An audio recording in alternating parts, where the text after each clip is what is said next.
한 나라의 특징을 묘사하려면 역사, 문화, 그리고 언어를 꼭 봐야 한다고 생각을 하거든요. 누군가와 친구가 되려면 그 사람의 아픔을 알아야 하잖아요. 어떤 나라와 친구가 되는 것도 한 가지예요. 그 나라의 아픔의 지도를 알아야 합니다. 한국은 좀 독특합니다. 진짜 특이해요. 외국인 눈으로 볼 때 이해하기 어려운 요소도 수두룩하고 저도 역시 많은 시간, 관찰, 그리고 노력이 필요했어요. 그래서 저는 한국 역사를 배웠고 그리고 많은 외국인들에게 한국 역사를 알리려고 지금 노력하고 있죠. 지금 한국 사회에서 일어나고 있는 현상들은 한국 문화의 고유성 그리고 역사를 반영하고 있다고 생각을 하거든요. 저는 살면서 또는 여행하면서 다양한 국적의 사람들을 만나봤는데 한국인만큼 희한하고 특이한 민족은 본 적이 없습니다. 참고로 이거 칭찬입니다. 한국인의 특징을 꼽으라고 하면 저는 둘 다 연결되어 있지만 먼저 단결력 그리고 공동체 문화가 먼저 떠오릅니다. 진짜 율배반적인 것은 평소에 서로 그렇게 잘 싸우면서도 가끔 나라 욕을 하면서도 국난이 닥치면 똘똘 뭉쳐서 꼭 그걸 이겨내고 기적을 이루어낸 민족이라는 점. 저는 개인주의적 사고가 깊이 뿌리내린 프랑스에서 태어나고 자랐기 때문에 한국에 살면서 경험한 공동체 문화에 놀랄 수밖에 없었죠. 먼저 공동체가 무엇인지 알아야겠죠. 집단주의와 헷갈릴 수 있으니까 한자를 직역하면 한 가지 공, 한 가지 동, 그리고 몸체, 즉 같은 몸에 소속된다는 뜻이거든요. 저는 공동체 개념은 긍정적이고 장점이라고 생각하거든요. 한국은 침략을 많이 당했고 한국인들은 농경 생활을 오래 하면서 서로 간의 유대감이 깊어지고 서로 돕고 정도 나누고 어려운 일이 생기면 하나가 되는 민족이에요. 이 상부상조의 마음은 힘든 시기를 겪을 때마다 그것을 극복하는 데 도움이 많이 됐던 것 같아요. 지금 SNS까지 이어져 있죠? 좋아요와 팔로우해주면 막팔해주잖아요. 이런 문화는 외국에 없던데. 언어에도 반영되고 있죠. 식당에서 직원을 친척처럼 부르는 거, 이모! 그리고 우리라는 단어를 사용한다는 거. 이런 공동체 의식이 강하다는 거 처음으로 느껴본 것은 아마 2007년 12월이었을 거예요. 늘 푸른 바다였던 태안에서 기름 유출 사고가 났을 때였어요. 프랑스 뉴스에서 보도될 정도로 큰 사건이었죠. 이렇게 아비규환의 상황에서 수많은 자원봉사자들이 십시일반 힘을 합쳤어요. 그분들의 헌신과 국민의 노력으로 상황을 극복할 수가 있었고 그리고 태안이 지금 다시 청정해역으로 돌아왔죠. 남녀노소, 중학생부터 할머니들까지 그때 몰려온 인원이 100만 명 이상이었대요. 어떤 분들은 음식을 배달해주고 어떤 분들은 성금을 모으고 학생들이 천으로 돌을 닦고 자원봉사자들 덕분에 이렇게 재난을 극복하고 기적이 일어났죠. 이분들에게 진짜 훈장을 줘야 돼요. 그거 보면서 저는 그때 진짜 감명을 받았어요. 와, 소름 돋았어요. 이런 열정과 에너지는 진짜 누가 시킨다고 해도 나올 수가 없는 거예요. 이것은 진짜 원초적인 본능적인 에너지예요.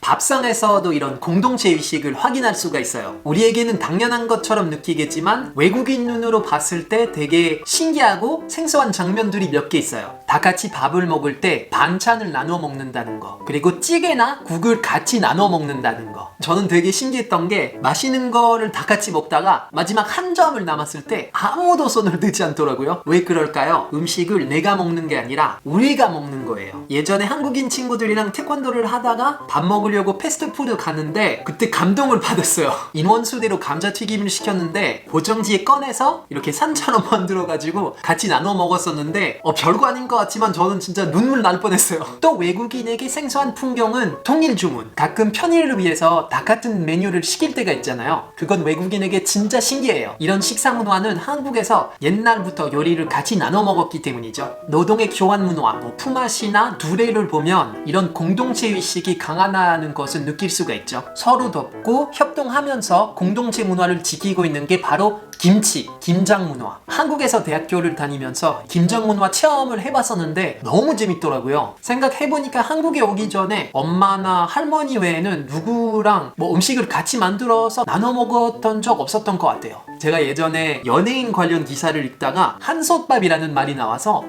뭐지? 한솥밥? 한솥밥 같이 먹는다고? 이해 못했어요. 소속사에 들어온 지 얼마 안 되는데 같은 밥솥을 쓴다고? 한솥밥 문화도 좀 독특하죠. 동네마다 조기축구회, 등산회, 외국에 가면 큰 도시에 한국 교민들이 모여 살더라고요. 저는 10년 이상 한국 생활을 하다 보니 확실히 공동체 문화가 강점인 것 같아요. 친밀감도 느껴지고 안정적인 분위기, 그리고 사실 이 시국에 공동체 의식이 강한 나라에서 사는 게 최고죠.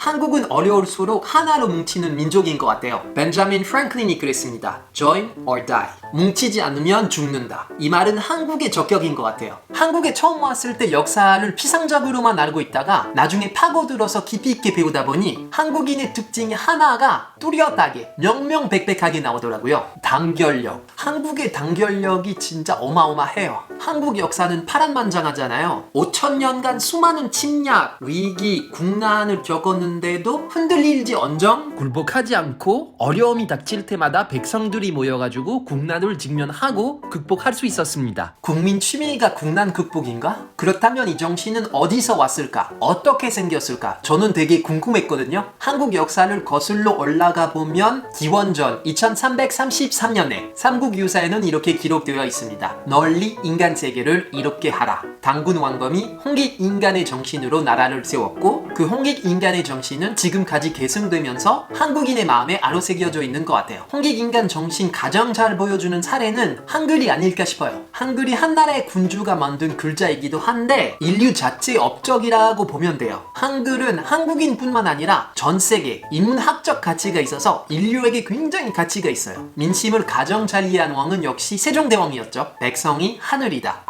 대몽항쟁, 임진왜란, 명자호란 등등 외적이 대규모로 침공하고 정말 수없이 많은 침략에 맞서 싸웠는데 늘 십시일반 힘을 모아서 물리쳤고 그리고 이렇게 반만년 역사를 가지면서도 한 번도 무너지지 않고 늘 국난을 극복한 나라는 이런 유례가 없어요. 저는 한국 역사를 배우면서 가장 어려웠던 거 특정 단어였는데 항상 빈번하게 나오는 게 오를 의였어요. 예를 들어서 안중근 의사. 역사의 흐름을 보면 백성들이 일관성 있게 늘 의롭게 살았어요. 그리고 나라를 위해 늘 희생하고 싸운 백성들이 있었죠. 최근에 이 정신이 사라지지 않았나 의심할 수도 있는데 저는 역사를 배우면서 놀랐던 것 중에 1997년 IMF 순식간에 대기업들이 연쇄적으로 도산하고 많은 분들이 해고당해서 실업률이 폭등하고 이런 어려운 상황 속에 사람들이 자발적으로 나서서 나라를 도와주겠다고 돌반지, 금팔찌, 결혼반지 내놓는 것은 진짜 전무후무한 일이 아닌가 싶어요. 그 모으기 운동에 대해서 처음 들었을 때 진짜 믿을 수가 없었어요. 깜짝 놀랐어요. 완전 상상 초월이었죠. 어려운 상황 속에 이렇게 빨리빨리 뭉치고 극복하는 것은 한국의 특징이 아닌가라는 생각이 들어요. 이것은 진짜 자랑스럽게 여겨도 돼요.